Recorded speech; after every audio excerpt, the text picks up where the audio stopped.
राधे राधे। श्री महादेव जी कहते हैं, पार्वती अब 13वें अध्याय की अगाध महिमा का वर्णन सुनो। उसको सुनने से तुम बहुत प्रसन्न होगी। दक्षिण दिशा में तुंगभद्रा नाम की एक बहुत बड़ी नदी है।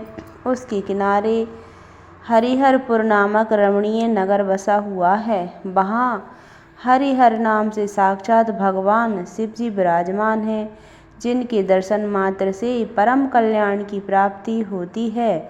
हरिहरपुर में हरि दीक्षित नामक एक क्षत्रिय ब्राह्मण रहते थे, जो तपस्या और स्वाध्याय में संलग्न तथा वेदों के पारगामी विद्वान थे।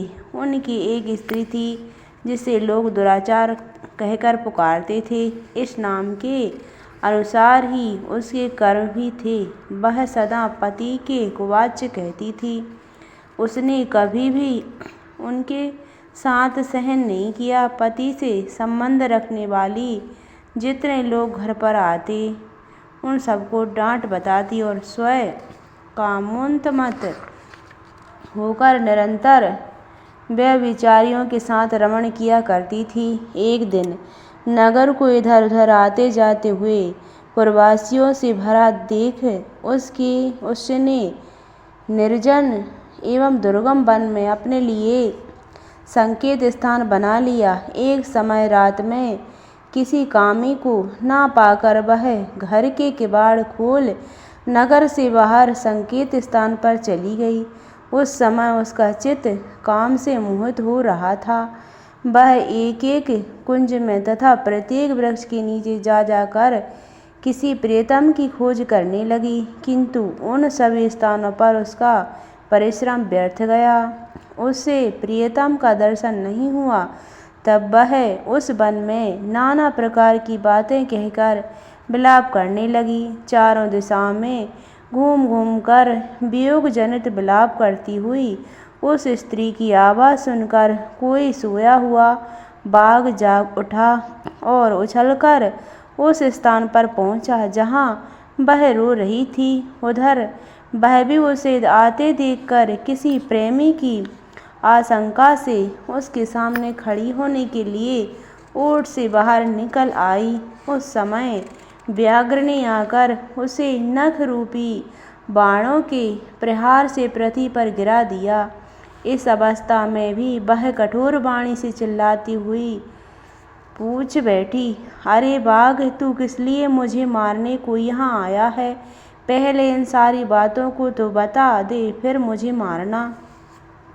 उसकी यह बात सुनकर प्रचंड पराक्रमी व्याघ्र क्षण भर के लिए उसे अपना ग्रास बनाने से रुक गया और हंसता हुआ सा बोला, दक्षिण देश में मलापहा नामक एक नदी है। उसके तट पर मुनिपर्णा नगरी बसी हुई है। वहाँ पंचलिंग नाम से प्रसिद्ध साक्षात भगवान शंकर निवास करते हैं। उसी नगरी में मैं ब्राह्मण कुमार होकर रहता था। नदी के किनारे अकेला बैठा रहता और जो यज्ञ के अधिकारी नहीं हैं, उन लोगों से भी यज्ञ कराकर उनका अन्न खाया करता था। इतना ही नहीं, धन के लोभ से मैं सदा अपने वेद पाठ को, फल को भी बेचा करता था। मेरा लोभ यहाँ तक बढ़ गया था कि अन्य भिक्षुओं को गालियाँ देकर हटा देता और स्वयं दूसरों को नहीं देने योग्य धन भी बिना दिए ही हमेशा ले लिए करता था। ऋण लेने के बहाने मैं सब लोगों को छला करता था। तदंतर कुछ काल व्यतीत होने पर मैं बूढ़ा हुआ। मेरे बाल सफ़ेद हो गए, आँखों से सूझता ना था और मुँह के सारे दांत गिर गए। इतने पर भी मेरी दान लेने की आदत नहीं छूटी। पर्व आने पर पतिग्रह के लोभ से मैं हाथ में कुश लिए तीर्थ के समीप चला जाया करता था। तत्पश्चात जब मेरे सारे अंग शिथिल हो गए, तब एक बार मैं कुछ धूर्त ब्राह्मण के घर पर मांगने खाने के लिए गया। उसी समय मेरे पैर में कुत्ते ने काट लिया। तब मैं मूर्छित होकर क्षण भर में पृथ्वी पर गिर पड़ा। मेरे प्राण निकल गए।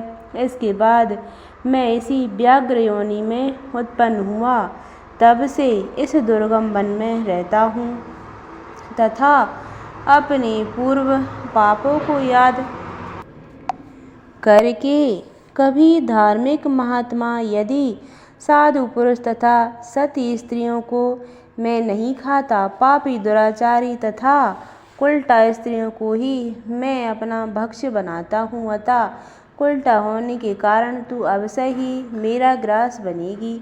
यूँ कहकर वह अपने कठोर नखों से उसके शरीर के टुकड़े टुकड़े करके खा गया। इसके बाद यमराज के दूत उस पापिनी को संयमनीपुरी में ले गए। वहाँ यमराज की आज्ञा से उन्होंने अनेकों बार उसे विष्ठा, मूत्र और रक्त से भरे हुए भयानक कुंडों में गिराया। करोड़ों कल्पों तक उसमें रखने के बाद उसे वहाँ से लाकर 100 मनवंतरों तक रौरव नरक में रखा। फिर चारों ओर मुँह करके दीन भाव से रोती हुई उस पापनी को वहाँ से खींचकर दहनानन नामक नरक में गिराया। उस समय उसके केस खुले हुए थे और शरीर भयानक दिखाई देता था।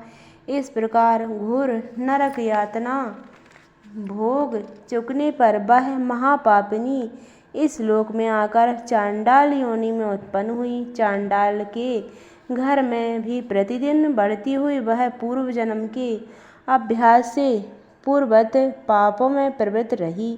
फिर उसे कोढ़ और राजलक्ष्मा का रोग हो गया, नेत्रों में पीड़ा होने लगी। फिर कुछ काल के पश्चात वह पुनः अपने निवास स्थान हरिपुर को गई, जहाँ भगवान शिव के अंतपुरी की स्वामिनी जम्भका देवी विराजमान है। वहाँ उसने वासुदेव नामक एक पवित्र ब्राह्मण का दर्शन किया, जो निरंतर गीता के 13वें अध्याय का पाठ करता था।